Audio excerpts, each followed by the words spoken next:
المكتب التعاوني للدعوة والإرشاد وتوعية الجاليات بمحافظة بدر.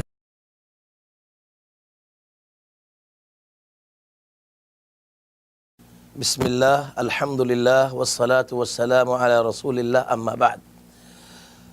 سیدنا ابو ہریرہ رضی اللہ عنہ بیان فرماتے ہیں کہ رسول اللہ صلی اللہ علیہ وسلم نے فرمایا ثلاث دعوات یستجاب لہن لا شک فیہن، کہ فرمایا کہ 3 دعائیں ایسی ہیں کہ جو اللہ تعالیٰ ان کو قبول فرماتے ہیں اور ان کی قبولیت میں کوئی شک نہیں ہے. وہ 3 لوگوں کی دعائیں، ان میں سے ایک فرمایا کہ دعوت المظلوم، مظلوم کی بد دعا، اس کو اللہ تعالیٰ کبھی رد نہیں کرتے. اور اس میں سے نبی صلی اللہ علیہ وسلم نے، اور ایک حدیث کے لفظ ہے کہ مظلوم کی بد دعا سے بچو، بھلے وہ کیوں کافر ہی کیوں نہ ہو، کیونکہ مظلوم کی بد دعا اور اللہ کے عرش کے درمیان کوئی فاصلہ نہیں ہوتا. اور اس لیے دوسرا شخص ہے جس کی دعا کو اللہ رد نہیں فرماتے، وہ ہے کہ دعوت المسافر، مسافر کی دعا، سفر کی حالت میں دعا اللہ تعالیٰ کبھی اس کو رد نہیں فرماتے. اس کی بے شمار احادیث ہیں اس کی فضیلت میں کہ اللہ تعالیٰ مسافر کی دعا کو رد نہیں فرماتے. اور سفر وہ کوئی بھی ہو، عام سفر ہے یا خاص ہے، حج کا ہے، عمرے کا ہے، ذاتی غرض سے کوئی سفر کیا جا رہا ہے کہ سفر کے اندر مشقت ہے، اور مشقت کی حالت میں اللہ تعالیٰ کی طرف رجوع کرنا، اللہ تعالیٰ سے پکارنا، دعا کرنا، اللہ ایسی شکل میں، ایسی صورت میں انسان کی دعا کو رد نہیں کرتا. اور تیسرا نبی صلی اللہ علیہ وسلم نے فرمایا کہ دعوت الوالد لولدی، باپ کی دعا بیٹے کے لیے، اپنی اولاد کے لیے اللہ کے بھی رد نہیں فرماتے. یہ بڑا اہم ایک نقطہ ہے کہ باپ کی دعا، یہاں پر ماں کا اللہ نے بڑا مقام رکھا ہے، ان کے اپنی یعنی کہ ایک ترجیح، اور اللہ تعالیٰ نے ایک ان کو حیثیت دی ہے، اور ماں کا ایک مقام ہے، اور نبی صلی اللہ علیہ وسلم نے 3 بار ماں کا ذکر کیا ہے. لیکن یہاں پر جب دعا کی قبولیت ہے، یہاں پر نبی صلی اللہ علیہ وسلم نے باپ کا ذکر کیا ہے اولاد کے لیے، اپنے بیٹے بیٹی کے لیے، کہ جب وہ دعا کرتا ہے اللہ تعالیٰ اس کی دعا کو کبھی رد نہیں فرماتے. لہذا باپ کے اپنی اولاد کے لیے دعا کرنا ایک تو یہ قبولیت کا ذریعہ بھی ہے اور یہ عبادت بھی ہے. اور ایک حدیث کے لفظ ہیں جس میں اضافہ کیا گیا ہے،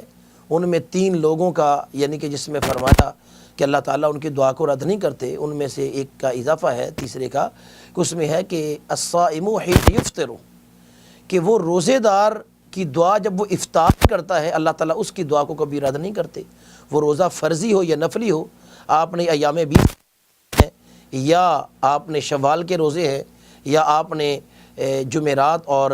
سوموار کا روزہ رکھا ہے، کوئی بھی روزہ آپ نے رکھا ہے، اس میں کے اندر بھی آپ اگر دعا کرتے ہیں تو اللہ تعالیٰ دعا کو رد نہیں فرماتے جب آپ افطاری کا وقت ہوتا ہے. اور اسی طرح ایک اور حدیث ہے جس میں اضافہ ہے وَدَعْوَةُ امام عادل، کہ ایک عدل والا جو امام ہے، قاضی ہے، جج ہے، یا کسی مسجد کا جس کے پاس لوگ اپنے فیصلے لے کر آتے ہیں اور وہ عدل کے ساتھ فیصلے کرتا ہے، اس شخص کی دعا کو بھی اللہ تعالیٰ رد نہیں فرماتے. اسی طرح ایک اور حدیث ہے جس میں مریض کا لفظ ہے کہ دعوت المریض، مریض کی دعا کو بھی اللہ رد نہیں فرماتے، اس کو بھی اللہ تعالیٰ قبول کرتے ہیں. ایک اور حدیث ہے جس میں یہ ہے کہ دعوت الغائب لظہر اخیہ،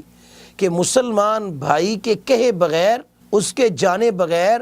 اس کے پیچھے اس کے لیے دعا کرنا. آپ کسی کے لیے کہیں جس نے آپ کو دعا کا نہیں کہا، آپ کہیں کہ یا اللہ میرے فلاں بھائی کی مشکلیں جو ہے وہ حل کر دے. نبی کائنات ایسے شخص کی دعا پر اللہ تعالیٰ کے فرشتے آمین کہتے ہیں، اور کہتے ہیں کہ اے دعا کرنے والے، تجھے بھی اللہ وہی کچھ عطا کرے جو تو دوسروں کے لیے کرتا ہے. اور اسی طرح میرے بھائیو، دعا کی قبولیت کے 3 طریقے ہیں. نبی صلی اللہ علیہ وسلم نے فرمایا، ایک تو یہ ہے کہ انسان دعا کرتا ہے،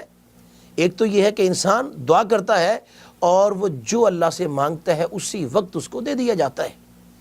دوسرا، اللہ تعالیٰ جو جس انداز میں دعا کو قبول فرماتے ہیں کہ اللہ کو تو پتہ ہے کہ انسان جذباتی ہے، جلد باز ہے، وہ ایک چیز کو چاہتا ہے کہ یہ چیز مجھے مل جائے، لیکن وہ چیز اس کے حق میں بہتر نہیں ہوتی، اس لیے اس کی اس چیز کو اللہ تعالیٰ مؤخر کر دیتا ہے، کیونکہ وہ چیز اس کے لیے بہتر نہیں ہے، اس کو قیامت تک کے لیے، اور اس کی جزا اللہ تعالیٰ آخرت کے دن دے گا، اور اس کے بدلے اللہ تعالیٰ اس کے گناہوں کو معاف فرمائے گا. اور تیسرا طریقہ یہ ہوتا ہے کہ اللہ جانتے ہیں کہ یہ بندہ جو چیز مانگ رہا ہے یہ اس کے لیے بہتر نہیں ہے، لیکن اس کے بدلے اللہ تعالیٰ اس کی کسی مشکل کو ٹال دیتے ہیں، کسی مصیبت کو ٹال دیتے ہیں، یا اس کا نعم البدل دے دیتے ہیں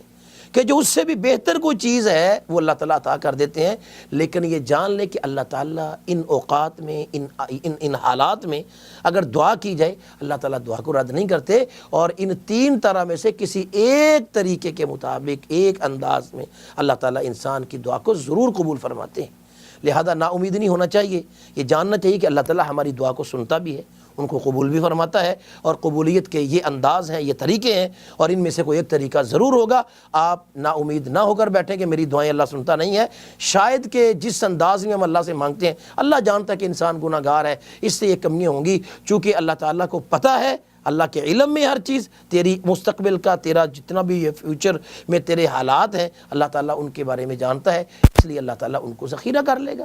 لیکن آپ کا حسن ظن رہنا چاہیے اپنے رب کے ساتھ، اور امیدیں اور اپنی جو ہے وہ جو التجائیں ہیں اللہ ہی کے ساتھ تمہیں وابستہ رہنا چاہیے۔ لو انک ما دعوتنی ورجوتنی، پکارنا بھی اللہ کو چاہیے، اور جو ہے امیدیں بھی اللہ سے وابستہ کرنی چاہیے، تو اللہ تعالیٰ دعاؤں کو سنتے ہیں۔ اللہ دین سے ملے کی توفیق عطا فرمائے۔ اقول قولی ھذا وآخر دعوانا ان الحمد للہ رب العالمین۔